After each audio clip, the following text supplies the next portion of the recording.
Shalom, friends. Sadly, we don't have any Torot from Parshat Tetzaveh that survived to us from the Piaseczner Rebbe.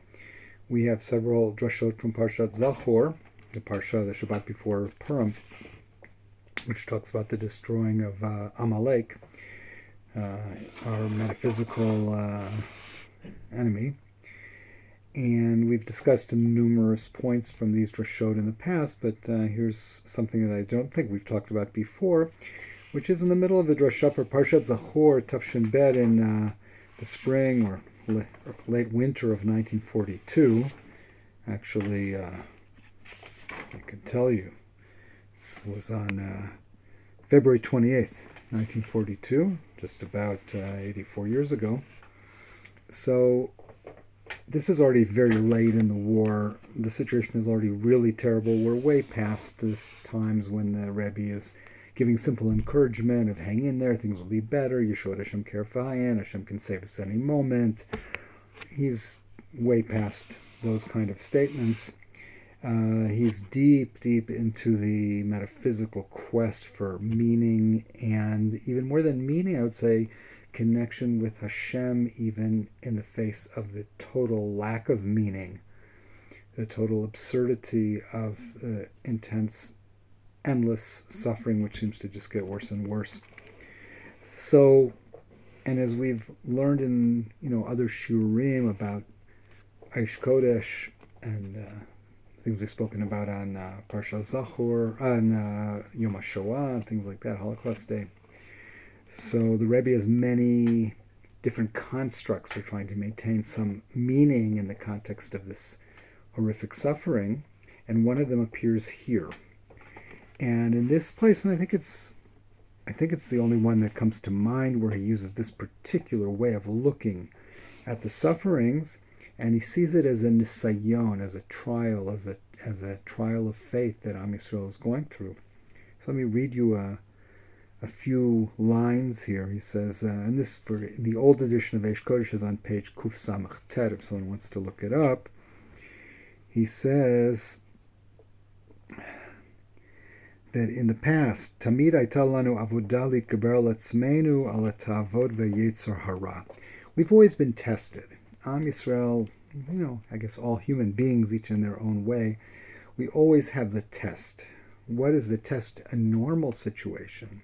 The test in the normal situation is to overcome our improper desires and our evil inclination. Because that's normally, and a person is living the good life.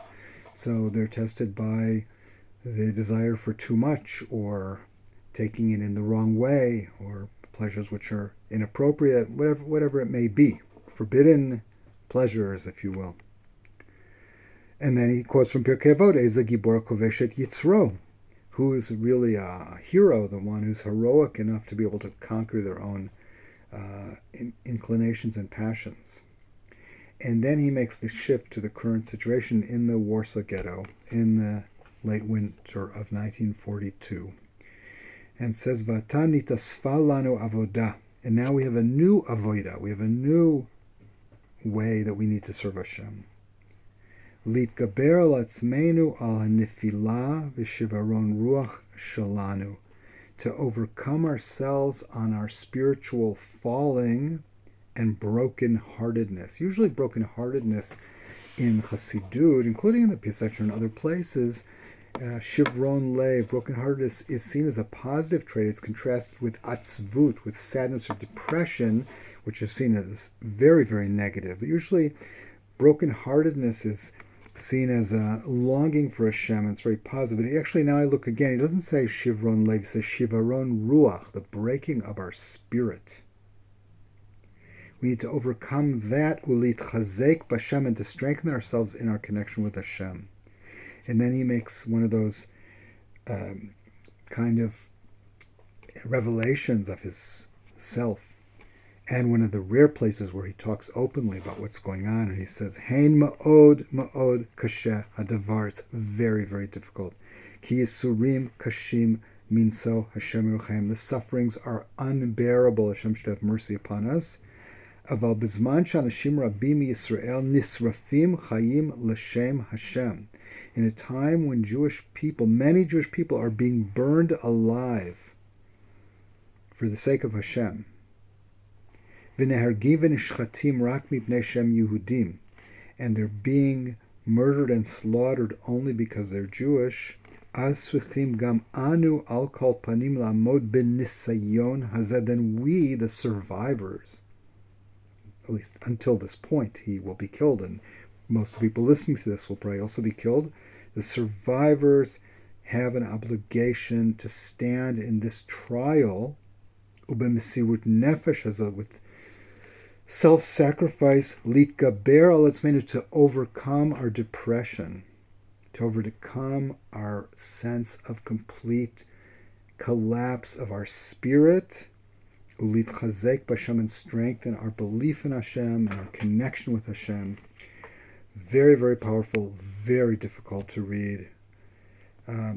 So who've experienced not the same, of course, but very, very difficult things in the last few years, also sometimes feel a falling of our emunah, a feeling of lack of spirit, which comes so much from the uncertainty.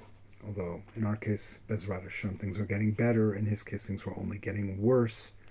So certainly, if the Rebbe could tell his Hasidim in the situation of ultimate destruction and everything every day getting worse, to strengthen their emunah on Hashem and to strengthen their connection with Hashem, Kol v'chomer, certainly we should and can and will do the same. And that emunah on Hashem and that strength in our connection with Hashem is also key to overcoming Amalek of every kind, the inner and the outer, and we'll be ready, Be'ezrat Hashem, for a very, very joyous Purim. V'na'afochu asher yishletu hayudim hema b'soneihem, a Purim where we feel that everything's been turned around for the better. We are the victors.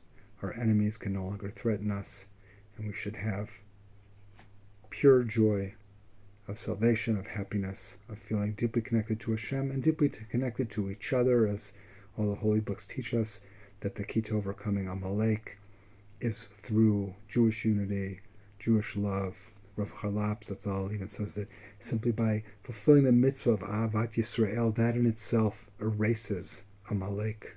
So let's work on that as well. Call to Shabbat Shalom and very, very happy Purim. Be well.